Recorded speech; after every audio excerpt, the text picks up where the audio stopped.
الحمد لله رب العالمين والصلاة والسلام على سيد الأنبياء والمرسلين محمد النبي الأمي وعلى آله وصحبه أجمعين. أما بعد، فعن الضحاك عن الأسود بن يزيد عن عبد الله بن مسعود رضي الله تعالى عنه قال: لو أن أهل العلم صانوا العلم ووضعوه عند أهله لسادوا به أهل زمانهم، ولكنهم بذلوه لأهل الدنيا لينالوا به من دنياهم فهانوا عليهم. سمعت نبيكم صلى الله عليه وسلم يقول: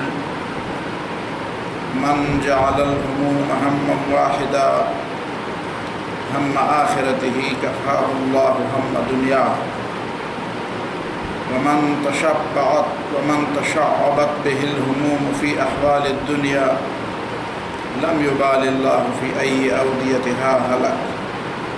رواه ابن ماجه. وعن عبد السلام بن حرب عن عبد الأعلى عن الحسن أنه دخل السوق فساوم رجلا بثوب فقال: هو لك بكذا وكذا، والله لو كان غيرك ما أعطيته. فقال: فعلتموها، فما رؤي بعدها مشتريا من السوق ولا بائعا حتى لحق بالله. وعن المسيح العنسي عن ركب المصري قال: قال رسول الله صلى الله عليه وسلم: طوبى لمن تواضع في غير منقصة وذل في نفسه في غير مسكنة وأنفق من ماله أو من مال جمعه في غير معصية وخالط أهل الفقه والحكمة ورحم أهل الذل والمسكنة. طوبى لمن طاب كسبه وصلحت سريرته وكرمت علانيته وعزل عن الناس شره. طوبى لمن عمل بعلمه وأنفق الفضل من ماله وأمسك الفضل من قوله. یہ تین روایات اس وقت میں نے آپ کے سامنے تلاوت کی. پہلی روایت اثر ہے حضرت عبداللہ ابن مسعود رضی اللہ تعالیٰ عنہ کی، اور اس سے پہلے بھی حضرت علی رضی اللہ تعالیٰ عنہ کے قول کی تشریح ہم نے کی تھی. اس سے مقصود یہ بتانا ہے کہ قرآن اور سنت کا علم عام انسانوں اور عام لوگوں کے اندر بھی حکمت کے چشمے اس سے پھوٹتے ہیں، اور ایک عام انسان بھی اس کا ذہن اور اس کی فکر اور اس کا دماغ پھر ان چیزوں کے بارے میں بھی ایسی آراء دیتا ہے اور ایسی نشانیاں اس سے ظاہر ہوتی ہیں کہ عقل حیران رہ جاتی ہے. یہی صحابہ کرام ہیں، عام لوگ تھے، زیادہ اس زمانے میں تعلیم کا رواج بھی نہیں تھا، کچھ زیادہ تجربہ کار لوگ بھی نہیں تھے. اونٹ اور بکریاں چرانا ان کا مشغلہ تھا، زیادہ سے زیادہ تجارت کی. لیکن جب نبی صلی اللہ علیہ وسلم کی مجلس میں بیٹھے، ایمان لے آیا، تقوی اختیار کی، اور قرآن کے صافی چشمے سے اور نبی صلی اللہ علیہ وسلم کی صافی سیرت سے انہوں نے اپنا حصہ لیا، تو پھر ان کے دل بھی حکمت سے بھر گئے. تو یہ اسلام کی ایک حقانیت ہے. بلکہ بعد کے کچھ لوگ ایسے تھے کہ جنہوں نے اتنا علم اور اتنی حکمت حاصل کی کہ جن کی سیرتیں لوگوں نے پڑھی ہیں. مجھے یاد ہے امام ابن تیمیہ کے بارے میں رحمہ اللہ، اس کے بارے میں ایک مغربی مستشرق نے کہا کہ اگر اسلام نے اور کسی رجال کار کو نہیں پیدا کیا ہوتا اور صرف امام ابن تیمیہ کو بھی پیدا کیا ہوتا تو یہ اس بات کے لیے کافی تھی کہ اسلام ایک سچا دین ہے اور علم کا دین ہے، اور علم کی طرف اس نے توجہ دلائی ہے لوگوں کو۔ تو عبداللہ ابن مسعود رضی اللہ تعالیٰ عنہ تو وہ شخصیت ہیں کہ جس کے بارے میں رسول اللہ صلی اللہ علیہ وسلم نے فرمایا ما حدثکم ابن ام عبد فصدقوہ، جو بات تمہیں عبداللہ ابن مسعود بتا دے اس کی بلا چون چرا تصدیق کرو۔ عبداللہ ابن مسعود رضی اللہ تعالیٰ عنہ علم کے ایک ایسے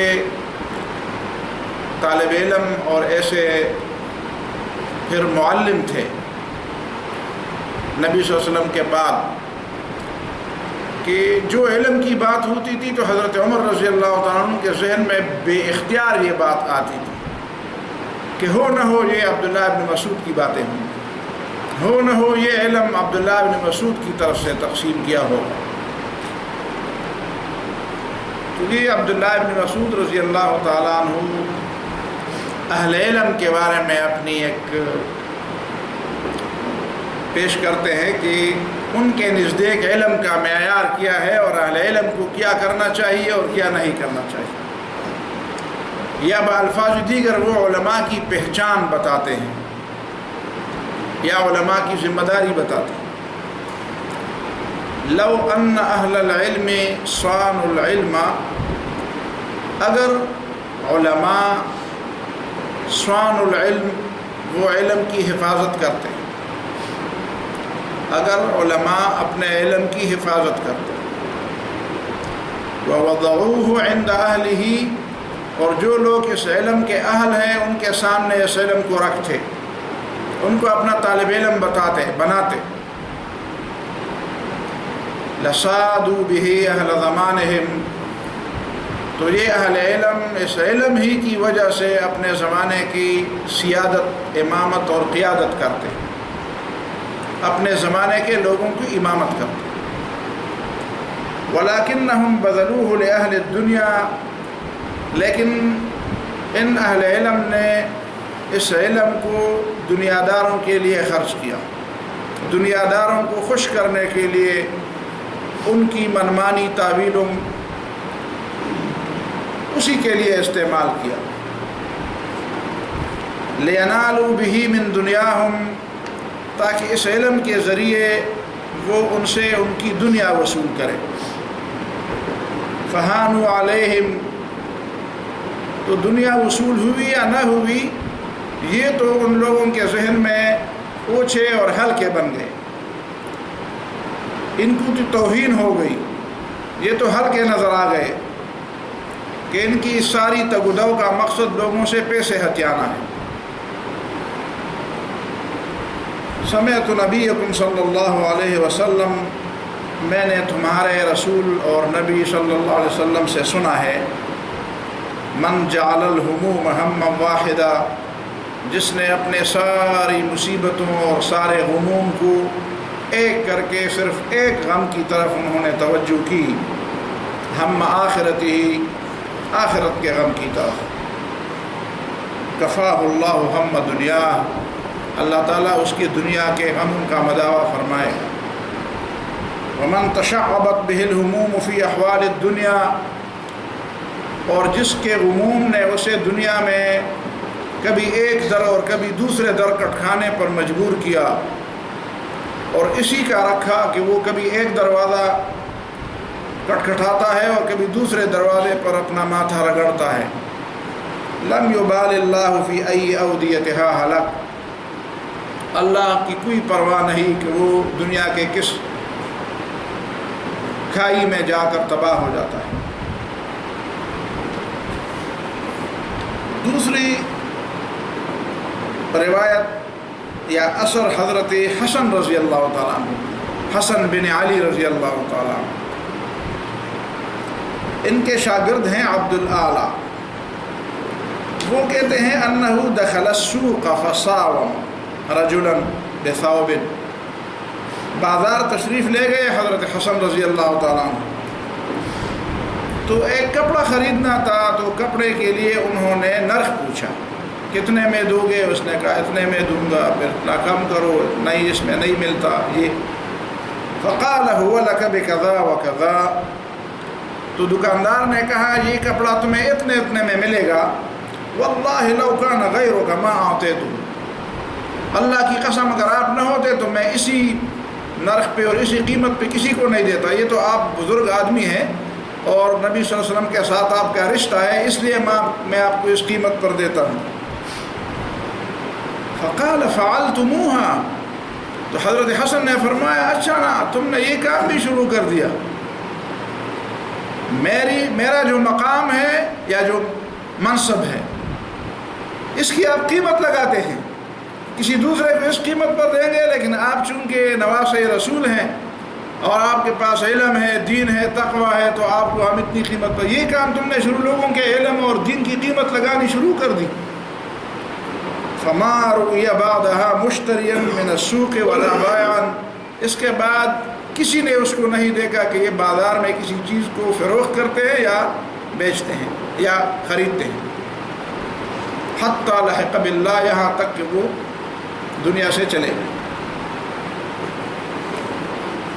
تیسری روایت ہے حضرت رکب المصری سے.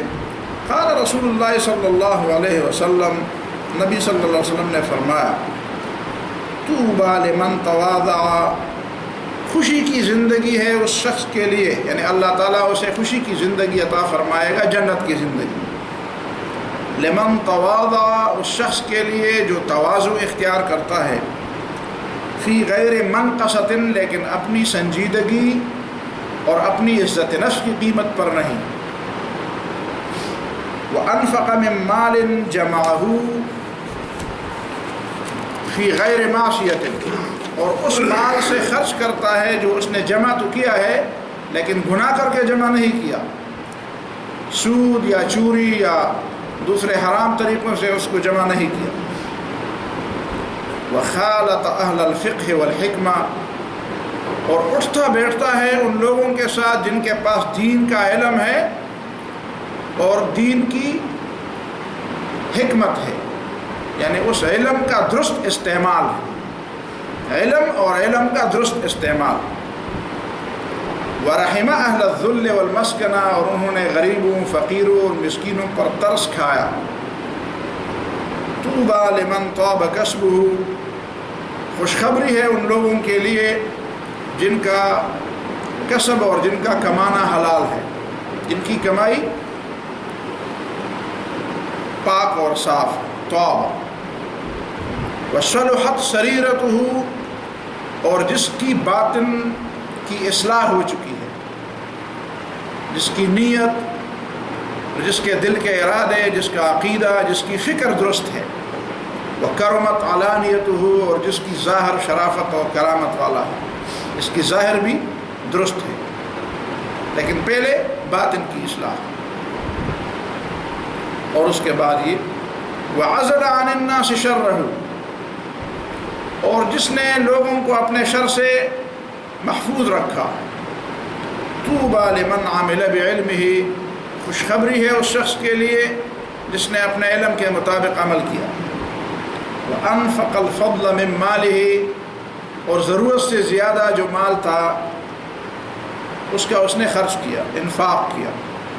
وامسک الفضل من قولہ، اور جو باتیں اس کے ساتھ ضرورت سے زیادہ تھی وہ اپنے پاس رکھ لی.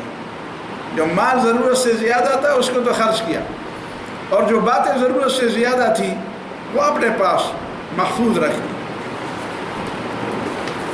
ان تین روایاتوں میں پہلی روایت کی تشریح تھوڑی بہت ہم بتا دیتے ہیں. لو ان اہل العلم صان العلم، صیانت العلم، حفاظت علم. علم کی حفاظت کئی طریقوں سے ہوتی ہے. علم کی حفاظت یہ بھی ہے کہ اس کو یاد رکھا جائے، جس طرح علماء یاد رکھتے تھے. حضرت ابو ہریرہ رضی اللہ تعالیٰ عنہ اور دوسرے صحابہ کرام جو حدیث سنتے تھے تو یاد کرتے تھے، یاد کرتے، مسلسل ان کا یہی کام ہوتا تھا، یاد کرتے. بعد کے لوگوں نے تو پھر اس کے لیے مثالیں قائم کی. علم کی حفاظت یہ ہے کہ جو کچھ تمہارے جیب میں ہے، تمہارے پاس ہے، وہ اس علم پر خرچ کرو. اس علم کو سب سے زیادہ اہم اور ضروری چیز سمجھو، اس کی حفاظت، یہ ضائع نہ ہو جائے. لیکن یہاں پہ اس سیاق و سباق میں اس علم کی حفاظت سے مراد ہے اس کی لاج رکھنا. اس کو اردو میں ہم لاج رکھنا کہتے ہیں کہ اس علم کا جو تقاضا ہے یہ قیمتی چیز ہے، اس کی لاج رکھو. آپ کے پاس ایک قیمتی چیز ہوتی ہے تو آپ اس کی حفاظت کرتے ہیں. آپ کی گاڑی ایسی گاڑی ہو کہ آپ کہیں یار وہ چھوڑو باہر کھڑی رہے تو کیا ہے، کوئی اس کو مارے دھکا تو کوئی پرواہ نہیں. لیکن اگر آپ کہتے ہیں کہ نہیں جی یہ تو میری قیمتی گاڑی ہے، اس پر اگر کوئی ایک لکیر بھی کھینچ لے تو مجھے تو دکھ ہوتا ہے، پھر اس کی قیمت کم ہو جاتی ہے. تو آپ پھر سمجھتے ہیں کہ نہیں، پھر اس کی حفاظت ہونی چاہیے، اس کے لیے کوئی کور ہونا چاہیے، کسی ایسی جگہ پہ اس کو کھڑی کرنی چاہیے جو لوگوں اور بچوں کے پہنچ سے دور ہو. تو علم کی لاج کیا ہے؟ علم کی لاج یہ ہے کہ اہل علم اس پہ تکبر تو نہ کرے. تکبر تو اللہ تعالیٰ کے ہاں سب سے بڑا گناہ ہے. تکبر عزازیل راخار کرد، بزندان لعنت گرفتار کرد. تکبر نے تو ابلیس کو بھی تباہ کیا. لیکن لاج رکھنا اور اس علم کی حفاظت کرنا، اس کو خود دستبرد سے محفوظ رکھنا، خود اس کی عزت کرنا، یہ اس کی لاج رکھنا ہے کہ اگر دوسرے اس کی عزت نہ کرے تو آپ تو کریں عزت، آپ کے پاس تو علم ہے. اور لاج رکھنے کا معنی یہ ہے کہ وہ وضعوہ عند اہلہ، اس کے لیے اچھے شاگرد تلاش کرو. ذہین، ایسے لوگ جو اس علم کی لاج رکھیں، ایسے لوگ جن کے پاس تم اس علم کو رکھ دو تو اس سے کوئی کام لیں گے، اس کی حفاظت کریں گے، اس پہ عمل کریں گے، اس کو آگے پھیلائیں گے، اس کو درست طریقے سے اس کی قدر کریں گے. وہ ایسا نہ ہو کہ آپ کی امت، آپ کی قوم اور آپ کے ادھر ماحول کے ذہین لوگ تو آپ سے دور بھاگتے ہوں، اس لیے کہ نہ آپ ان کی زبان جانتے ہیں نہ وہ آپ کی زبان جانتے ہیں. آپ کی مجلس میں بیٹھتے ہوئے وہ ڈرتے ہیں کہ کہیں ہم سے بے ادبی نہ ہو جائے ورنہ فوراً فتویٰ لگ جائے گا. آپ سے پوچھتے وقت کہیں وہ نہ کہے کہ میں اگر بات پوچھنے میں غلطی کر لوں تو پتہ نہیں مجھے کیا کیا سننا پڑے گا. وَوَضَعُوهُ عِنْدَ أَهْلِهِ، کوشش ہونی چاہیے کہ لوگوں میں، اہل لوگوں میں علم تقسیم ہو. اہل لوگوں میں علم تقسیم ہو اور اہل لوگ اس دین کی طرف دین کے علم کی طرف آ جائیں. یہ شیطان کے لیے نہ چھوڑے جائیں. اگر یہ دو باتیں اہل علم اختیار کر لیں، خود اپنے علم کی لاج رکھیں، اس کو دنیا کے دو ٹکوں کے لیے کبھی ادھر اور کبھی ادھر نہ استعمال کریں، اور اس علم کی حفاظت کے لیے ایسے سامعین اور ایسے شاگردوں کو تلاش کریں جو اس بات کے اہل ہوں. لَسَادُوا بِهِ أَهْلَ زَمَانِهِمْ، وہ اس علم کی وجہ سے، دنیا ہو یا نہ ہو، پیسے ہوں یا نہ ہو، وہ صرف اس علم کی وجہ سے اپنے زمانے کے لوگوں کی امامت اور قیادت کریں. اور ہے یہ امامت اور قیادت کے لیے. مجھے ان لوگوں سے اختلاف ہے کہ جو سمجھتے ہیں کہ دینی ادارے یا اہل علم صرف مسجدوں کے امام اور خطیب اور نکاح خوان اور معلم اور بچوں کو الف با پڑھانے والے تیار کرنا، یہ تیار کرنے بھی ضروری ہے، لیکن اصل جو دین اداروں کا اور اصل جو دین علم کا، بلکہ میں سمجھتا ہوں کہ ہر پیغمبر کو اللہ تعالیٰ نے اسی لیے بھیجا کہ وہ دنیا کے لیے چلانے والے امام تیار کریں. اور رسول اللہ صلی اللہ علیہ وسلم کا تو مقام یہی تھا کہ نبی صلی اللہ علیہ وسلم کی بعثت تو اسی لیے ہوئی کہ دنیا کی امامت کرنے والے گروہ تیار کیے جائیں. اس امت وسط کو اسی لیے امت وسط قرار دیا ہے. وَكَذَلِكَ جَعَلْنَاكُمْ أُمَّةً وَسَطًا لِتَكُونُوا شُهَدَاءَ عَلَى النَّاسِ. اب لِتَكُونُوا شُهَدَاءَ عَلَى النَّاسِ کا معنی یہ ہے کہ نبی صلی اللہ علیہ وسلم ایسی امت اور ایسی گروہ تیار کر رہے ہیں کہ نبی صلی اللہ علیہ وسلم کے بعد جب دنیا کے لوگوں کے آپس میں اختلافات ہو، دنیا کی اقوام عالم کے آپس میں جھگڑے ہوں، تو وہ اپنے جھگڑوں کے تصفیے کے لیے ان کے پاس آئے، اور ان کا مقام ایسا صدر نشین کا مقام ہو کہ لوگ ان کی سیرت، ان کے علم اور ان کے تقوی اور ان کے عدل اور ان کی دیانت پر اعتماد کرتے ہیں۔ جب بھی ان کے ذہن میں بات آتی ہو کہ فیصلہ کس سے کرانا ہے، تو فوراً سب کے ذہن میں یہ بات آتی ہے کہ یہی لوگ موجود ہیں، امت مسلمہ موجود ہے، امت مسلمہ کی قیادت سے اپنے فیصلے کرانے ہیں۔ تو یہ تو ایسے نہیں ہو سکتا۔ امامت ایسی تو نہیں ہوتی کہ دنیا کی کسی کو خبر نہ ہو۔ لَسَعَدُوا بِهِ أَهْلَ زَمَانِهِمْ، تو وہ اپنے زمانے کے امام بن جاتے، مقتدی نہ بنتے، لیکن یہ مقتدی بن گئے۔ امام بننے کی بجائے یہ دوسروں کے پیچھے چلنے لگے۔ وَلَكِنَّهُمْ بَذَلُوهُ لِأَهْلِ الدُّنْيَا، لیکن ان لوگوں نے اپنے علم کو دنیا والوں کے لیے استعمال کیا، دنیا والوں کو خوش کرنے کے لیے استعمال کیا، یا دنیا والوں سے ان کی دنیا وصول کرنے کے لیے استعمال کیا، لِيَنَالُوا بِهِ مِن دُنْيَاهُمْ، تاکہ اس علم کے ذریعے وہ ان کی دنیا وصول کر لے، اس میں سے اپنا حصہ لے لے۔ فَهَانُوا عَلَيْهِمْ، اس کا نتیجہ یہ ہوا کہ یہ ان کے نزدیک ہلکے اور ان کے نزدیک یہ بے قدر و قیمت ہو گئے، بے قیمت ہو گئے۔ ان کو پتہ چلا کہ اچھا یہ تو شاید ہماری دنیا سے اپنا حصہ وصول کرنے کے لیے کوئی بہانہ ہے۔ اب وہ بھی دین کے معاملات میں ایسے سنجیدہ رہ گئے تھے کہ ان چیزوں کے لیے کوئی راستہ نکل آئے گا۔ کبھی کبھی تو دل میں آ جاتا ہے کہ بعض لوگ جو علم کے نام پر دنیا میں رہتے ہیں، کاش یہ علم والے نہ ہوتے۔ میرے استاد محترم مولانا گوہر الرحمان رحمہ اللہ نے ایک دفعہ ایک طالب علم تھے، وہ بھی طالب علم تھے، پھر بعد میں فارغ بھی ہو گئے، عالم بھی تھے، کسی مسئلے میں دو علماء کا اختلاف ہوا، اور دونوں نے اپنی اپنی بات رکھ دی۔ اب مولانا کو یہ مشکل تھا کہ ان دونوں میں سے کون سچا ہے اور کون جھوٹا ہے۔ بس ایک عالم نے جو تھوڑی بہت بات چھپائی تھی احترام کی وجہ سے، تو اس نے مولانا سے اجازت چاہی کہ میں وہ پوری بات کروں۔ جب اس نے پوری بات کی تو مولانا کو پتہ چلا کہ کون جھوٹا ہے اور کون سچا ہے۔ اب وہ دوسرے کو جو اس کے ذہن میں ثابت ہو گیا کہ یہ جھوٹا تھا، مجھے مولانا کے اس انداز کا ابھی تک احساس ہے، اتنے ایسے درد دل سے انہوں نے بات کی، اتنے درد بھرے الفاظ اور درد بھرے لہجے میں، جس طرح کوئی آدمی کا دل بہت زیادہ دکھ جائے اور حد درجہ جس سے زیادہ دکھ کوئی نہ ہو،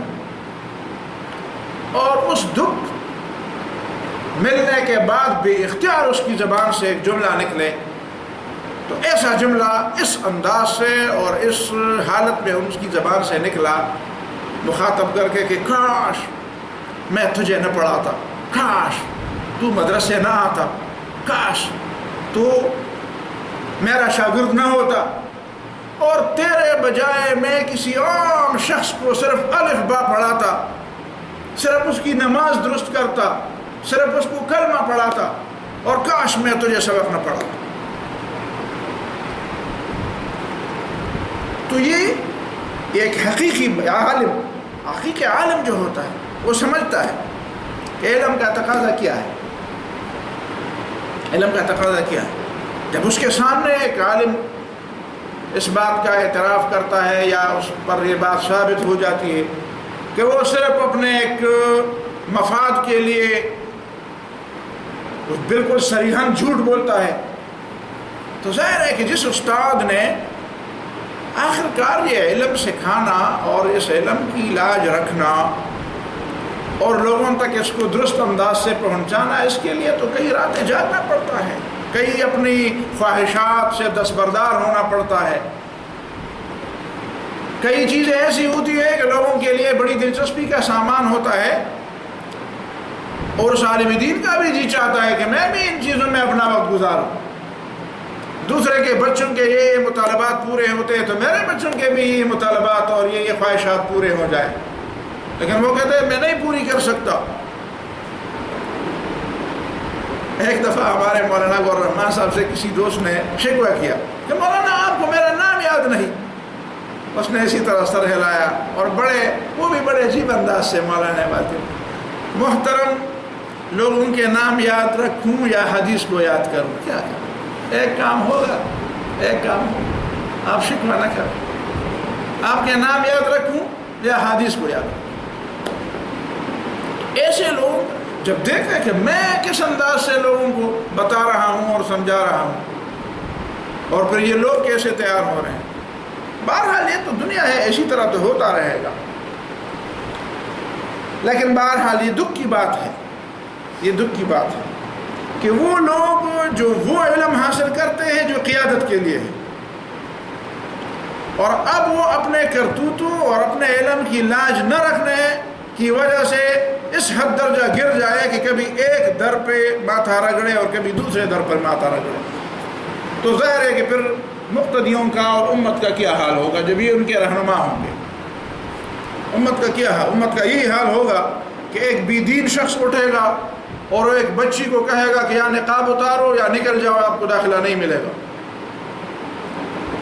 وہ لوگ پاکستان کے اندر 1% سے بھی کم ہے، 0.1% بھی نہیں، لیکن وہ اتنے جرأت کے ساتھ یہ بات کہتے ہیں کہ جاؤ جس دروازے پہ جاتے ہو جاؤ، نہیں ملتا تمہیں داخلہ، یا نقاب اتارو اور یا نکل جاؤ۔ تو کاش اگر اہل علم اپنے مقام کو سمجھتے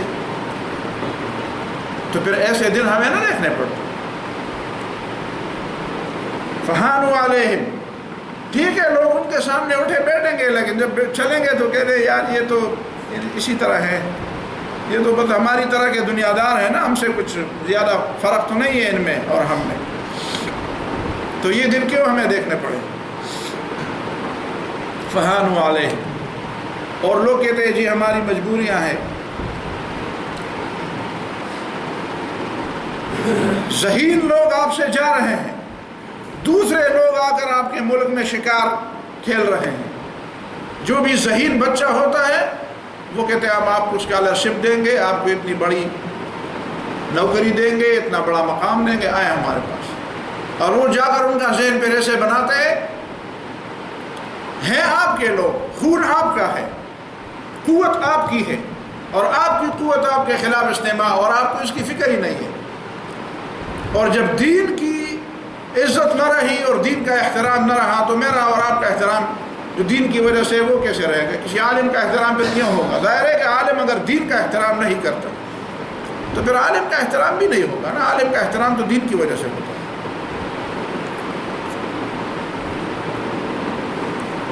اور پھر حضرت عبداللہ ابن مسعود رضی اللہ تعالیٰ عنہ اصل بات بتاتے ہیں کہ نبی صلی اللہ علیہ وسلم نے فرمایا من جعل الہموم ہما واحدا، ٹھیک ہے مشکلات تو ہر ایک کی ہوتی ہیں، اس دنیا میں جس نے بھی رہنا ہے اس کے لیے بھی مشکلات ہیں، تو اگر ایک ایک مشکل کے لیے آپ آسانیاں ڈھونڈتے ہیں اور اللہ تعالیٰ کے احکام کی اور علم کے لاج کی دھجیاں بکھیرتے ہیں تو پھر تو ظاہر ہے کہ ایسی حالت تو کبھی نہیں آئے گی کہ آپ کو کرسی پر بٹھایا جائے گا اور بالکل آپ کا بال بھی بیکا نہیں ہوگا اور قیامت میں اور جنت میں پھر آپ کو بڑے بڑے مرتبے بھی ملیں گے، ایسا تو نہیں ہوگا۔ مسائل مشکلات تو انبیاء نے برداشت کیے۔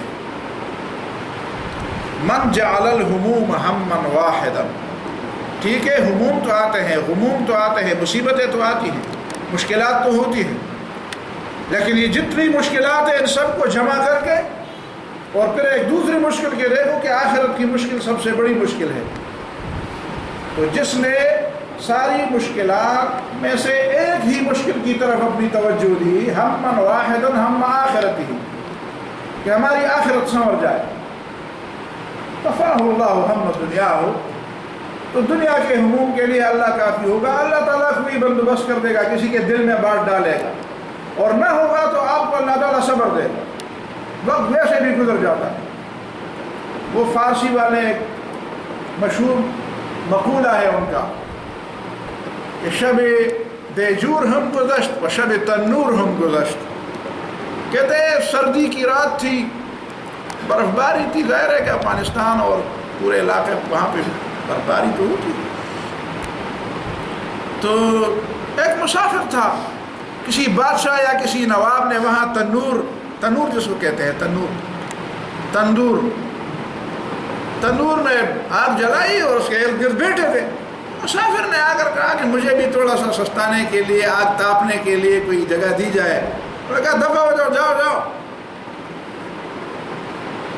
تو نہیں چھوڑا اس کو، اور ان کی رات اس طرح گزر گئی کہ تنور کے ارد گرد بیٹھے ہیں، آگ تاپ رہے ہیں. تو جس نے اس کو دفع کیا تھا، دتکارا تھا،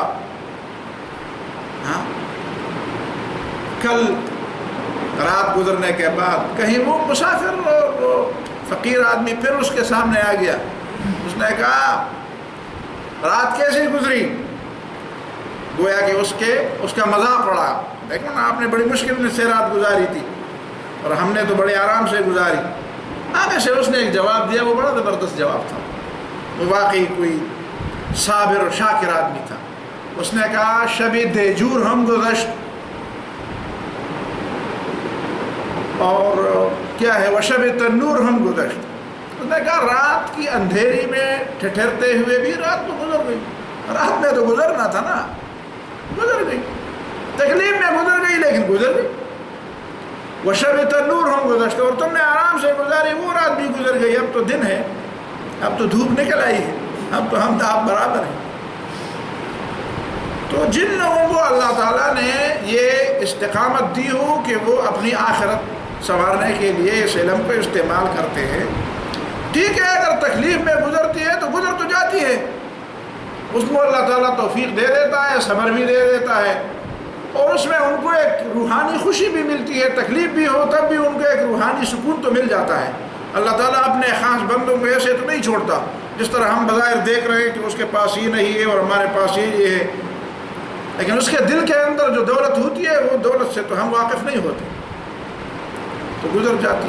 اللہ تعالیٰ اطمینان دے دیتا ہے، صبر اور سکون دے دیتا ہے، دل کا اطمینان اور دل کی خوشی عطا فرماتا ہے. کفا اللہ ما ہمہ، ہم دنیا ہو، دنیا کے ہموم کے لیے پھر اللہ تعالیٰ کافی ہوتا ہے. ومن تشعبت بہ الہموم، اور جس کو دنیا کے غموں نے گھیر لیا اور ایک ایک غم کو ہی متوجہ ہو جاتا ہے، یہ بھی مشکل ہے، وہ بھی مشکل ہے، وہ بھی حل کرنا ہے، یہ بھی حل کرنا ہے، چاروں طرف سے وہ بیچارہ گرا ہوا ہے، اور ہر غم اور ہر مصیبت کو وہ مصیبت سمجھتا ہے، اور سمجھتا ہے کہ اگر میں نے اس کا حل دنیا میں نہیں نکالا تو پھر تو کوئی اس کا حل نہیں نکلے گا، اور پھر اس کے لیے در در کی ٹھوکریں کھاتا ہے. لم یبال اللہ فی ای اودیتہا ہلک، پھر اللہ تعالیٰ کو کوئی پرواہ نہیں ہوتی کہ دنیا کے کس کھائی میں گر کر اس کی گردن ٹوٹ جاتی ہے اور وہ تباہ اور ہلاک ہو جاتے، پھر اللہ تعالیٰ کی طرف سے کوئی مدد نہیں ہوتی اس کی. اور یہ درمیان میں جو حضرت حسن کی بات ہے، یہ بڑی زبردست بات ہے. مجھے اپنے طالب علمی کا آخری زمانہ تھا اور درس کا غالباً پہلا سال تھا تو مجھے بھی ویسے میں نے یہ پڑھا تو نہیں تھا، تو میں چپل خرید رہا تھا، تو دکاندار سے بات ہوئی، غالباً 50 روپے کے کمی بیشی کی بات تھی. تو اتنے میں کوئی شخص آیا، وہ مجھے جانتا تھا، کہتے او جی فلان فلان، یہ تو کہتے اچھا جی مولانا پھر آپ کو تو 50 روپے میں نے چھوڑ دیا. میں نے کہا اب تو 50 روپے نہیں، آپ نے ابھی جو قیمت بتا دی ہے اب تو میں وہی دوں. اب میں اپنی بات واپس لیتا ہوں کہ میں نے آپ کو کہا 50 روپے کم. کہتے عجیب آدمی ہو. وہ دوسرے نے بھی کہا تم عجیب. میں نے کہا عجیب آدمی نہیں ہوں، میں اپنے علم کی قیمت 50 روپے نہیں لگاتا، میرا علم کی قیمت آپ کے پاس نہیں ہے، بس چھوڑو اس بات. تو جب میں نے یہ حدیث اور یہ حضرت حسن کا یہ مقولہ دیکھا تو مجھے بڑا لطف آیا. تو حضرت حسن نے بھی کہا فعلتموہا، اچھا تم اب یہ سمجھتے ہو، اب اس بات کے کہنے کی ضرورت کیا تھی؟ اگر تم اس کا لحاظ رکھتے تو بس تجھے پتا تھا نا، تم مجھے کہہ کر کیوں کہتے ہو؟ سمجھ آتی ہے اس بات کی. یعنی میں یہ نہیں کہتا کہ آپ اس کا لحاظ نہ رکھتے، اور حضرت حسن بھی یہ نہیں کہتے کہ آپ اس کا لحاظ نہ رکھتے، بلکہ یہ تو کہتے ہیں کہ آپ مجھے خواہ مخواہ میرے ماتھے پر خواہ مخواہ ایک وہ لگا کر، ایک ٹیکہ لگا کر مجھے خواہ مخواہ کیوں اس بات کا احساس دلاتے ہیں کہ تمہارا علم کی میں نے 2 روپے خاطر کر دوں. یہ علم میں نے 2 روپے کے لیے کیا ہے، اس پر اس کے آپ کے نزدیک قیمت نہ ہو تو مجھے اس سے کوئی شکوہ نہیں ہے، اس لیے کہ آپ کو پتہ نہیں ہے کہ یہ کیسے میں نے حاصل کیا، کتنے پاپڑ میں نے اس کے لیے بیلے ہیں، کتنی محنت میں نے اس کے لیے کی ہے، آپ کو تو نہیں، مجھے تو پتہ ہے، تو میں اس کو 2 روپے میں بیچوں گا۔ اگر آپ میرا احترام کرتے ہیں تو احترام تو دل کی بات ہوتی ہے، آپ کر لیں احترام سے کون، لیکن آپ مجھے کہتے ہیں کہ میں نے 2 روپے کا احترام کیا، تو یہ بات تو کسی کے لیے گوارا نہیں ہے۔ یہ دوسری بات جو رسول اللہ صلی اللہ علیہ وسلم نے فرمائی، طوبی لمن تواضع فی غیر منقصہ، تواضع ہونی چاہیے لیکن عزت نفس بھی بحال ہونی چاہیے۔ تواضع اور کسی کے سامنے سجدریز ہونے یا کسی کی تملق اور چاپلوسی کرنے میں فرق ہے۔ تواضع کے بھی حدود ہیں، لیکن تملق کے حدود کو نہیں چھو جانا چاہیے، چاپلوسی کی حدود کو نہیں پہنچنا چاہیے۔ جس طرح عام اردو دان کہتے ہیں کہ فلان شخص سادہ ہے لیکن بے وقوفی کی حد تک سادہ ہے، تو سادگی ہونی چاہیے لیکن وہ سادگی اتنی لمبی نہیں ہونی چاہیے کہ وہ بے وقوفی کی حد ان کو چھوئے۔ تو تواضع ہونی چاہیے لیکن تواضع میں چاپلوسی نہیں آنی چاہیے۔ وَأَنفَقَ مِن مَالٍ وَذَلَّ فِي نَفْسِهِ فِي غَيْرِ مَسْكَنَةٍ، اور اپنے کو ذلیل کیے بغیر، خود اپنے آپ کو کمزور سمجھے، اپنے آپ کو لوگوں سے کمتر سمجھے، لیکن اپنے آپ کو ذلیل کیے بغیر، اپنی عزت نفس پر چھری پھیرے بغیر، اس لیے کہ اگر آدمی کے اندر عزت نفس نہ رہی تو پھر وہ انسان ہی نہیں رہا۔ اور اسی کا رسول اللہ صلی اللہ علیہ وسلم نے بڑا لحاظ کیا ہے۔ کسی دنیا کے کسی لیڈر کے بارے میں یہ نہیں کہا جا سکتا کہ اس نے انسان کی انسانیت کا اتنا لحاظ رکھا ہو جس طرح کسی انسان کی انسانیت کا لحاظ رسول اللہ صلی اللہ علیہ وسلم نے رکھا ہے۔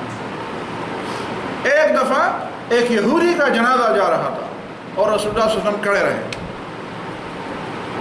کھڑے ہوئے، کسی صحابی نے پوچھا، اے اللہ کے رسول، تو یہودی کا جنازہ ہے؟ تو نبی نے فرمایا، الیس نفسا، انسان نہیں ہے، روح والی وہ نہیں ہے، روح والا نفس نہیں ہے۔ اگر وہ انسان، اگر وہ مسلمان نہیں ہے تو انسان تو ہے۔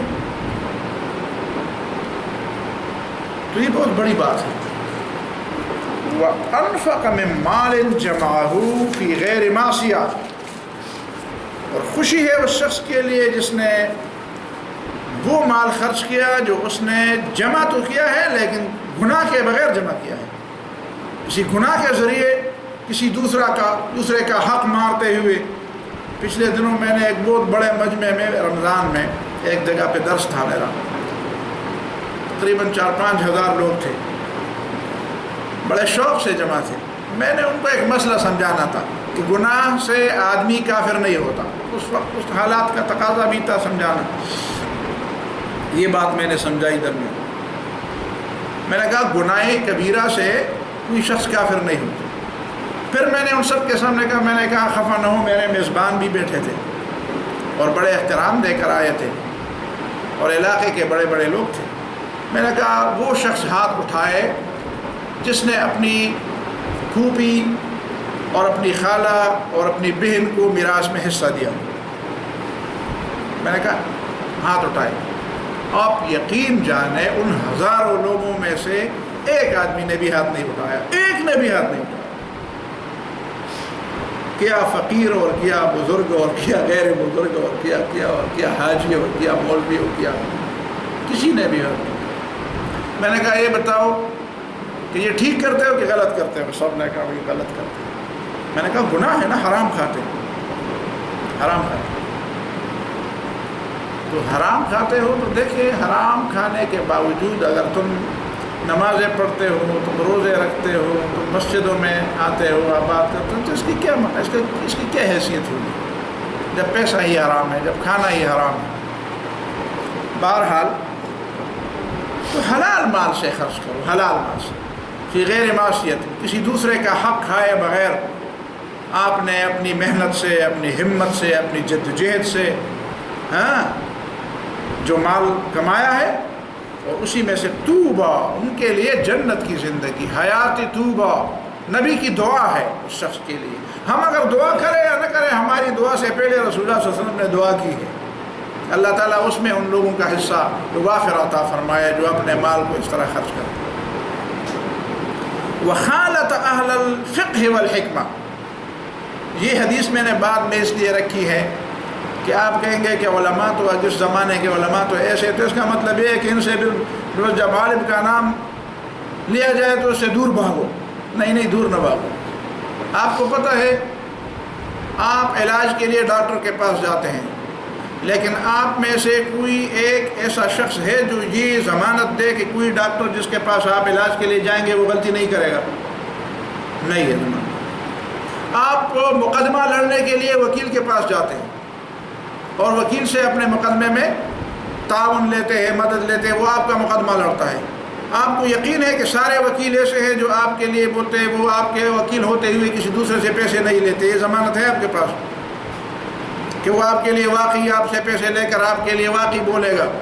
اور وہ لیکن اس کے باوجود کہ آپ کو پتہ ہے کہ ڈاکٹر غلطی کرتا ہے، لیکن آپ مریض کو پھر انجینئر کے پاس نہیں لے جائیں گے، ڈاکٹر کے پاس جائیں گے اگرچہ ڈاکٹر غلطی کر لے.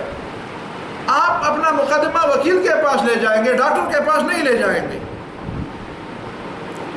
اس لیے کہ غلطی کرنے کے باوجود یہ کام ہی اسی کا ہے.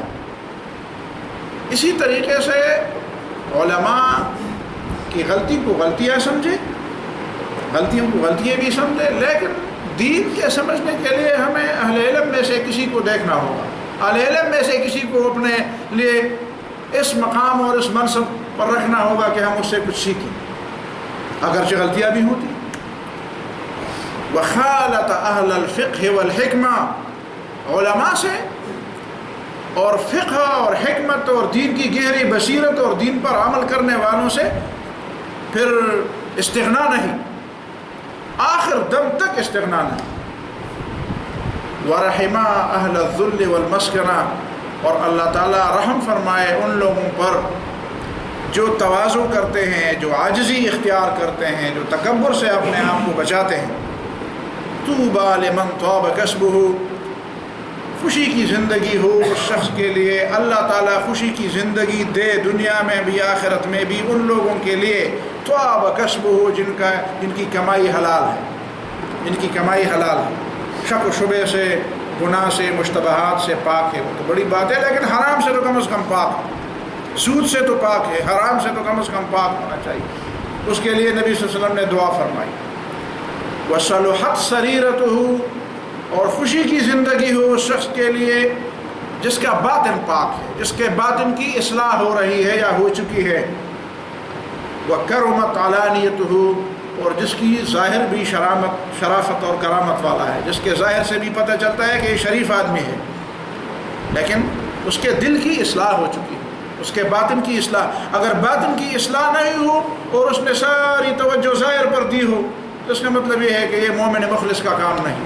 مومن مخلص اسی کو کہتے ہیں جو ظاہر سے زیادہ اپنے باطن کی اصلاح پر توجہ دے. اور باطن کی اصلاح یہ نہیں ہے کہ باطن کی اصلاح کے لیے 10 سال 20 سال بعد کوئی آسمان سے کوئی آواز آئے گی، ساتھ ساتھ ہی دونوں باتیں چلتے رہیں گے، لیکن یہ ہے کہ زیادہ توجہ اصلاح باطن کی طرف، کہ عقیدہ درست ہو، نیت درست ہو. وعزل عن الناس شرہ، خوشی کی زندگی ہو اس شخص کے لیے جس نے لوگوں کو اپنے شر سے محفوظ رکھا، جس نے پتہ چلا کہ میری زبان میں کوئی تیزی ہے، کوئی مسئلہ ہے، میرے ہاتھ اور مجھ میں کوئی خرابی ہے، تو وہ کوشش کرے کم از کم میری زبان سے، مجھ سے، میری باتوں سے، میرے کردار سے، میرے عمل سے، میرے انداز گفتار اور انداز تخاطب سے کسی کو تکلیف نہ ہو. طوبی لمن عمل بعلمہ، اور پھر خوشی ہے ان لوگوں کے لیے جن کے پاس علم ہو لیکن اس علم کے مطابق ان کا عمل. اللہ تعالیٰ علماء کو اپنے علم پر عمل کی توفیق عطا فرمائے. یہ دعا بھی ہونی چاہیے. وَأَنفَقَ الْفَضْلَ مِن مَالِهِ، اور اس شخص کے لیے خوشی کی زندگی ہو جس نے اپنا زائد مال اللہ کی رضا کے لیے جہاں بھی ضرورت ہوئی اس نے خرچ کیا، اس کو اپنے پاس نہیں رکھا. جب ضرورت کی جگہ دیکھتا ہے تو خرچ کرتا ہے، لیکن ہر وہ چیز جو تمہارے پاس زائد ہے اس کو خرچ کرنا. اس کے بعد فوراً فرمایا نبی ہے، نبی تو نبی ہوتا ہے، ایسی باتیں عام انسان نہیں کر سکتا، ایسی توجہ ایک ایک بات کی ایک ایک کونے کی طرف توجہ یہ کسی کے نہیں ہوتے کہ بظاہر تو اگر ہم ہوتے تو ہم کہتے کہ جو چیز بھی تمہاری ضرورت سے زیادہ خرچ کرو، لیکن پیغمبر کہتے ہیں کہ نہیں، ایک چیز ضرورت سے زائد اور بھی ہے، وہ باتیں ہیں، غیر ضروری باتیں تمہارے پاس بہت زیادہ ہوں تو اس کو اپنے پاس رکھو، ان کو خرچ نہ کرو، اپنی غیر ضروری باتیں سے لوگوں کو خواہ دکھ نہ دو، تکلیف نہ دو، ان کا وقت ضائع نہ کرو، ان کا دماغ خراب نہ کرو۔ وَأَنفَقَ وَأَمْسَكَ الْفَضْلَ مِنْ قَوْلِهِ، اور جو باتیں ضرورت سے زیادہ اس کے پاس ہے وہ اپنے ساتھ رکھو۔ جی ضروری باتیں تھی، اللہ تعالیٰ مجھے اور آپ کو سمجھ اور عمل کی توفیق عطا فرمائے۔ اقول قولی ھذا واستغفر اللہ لی ولکم ولسائر المسلمین، استغفروہ۔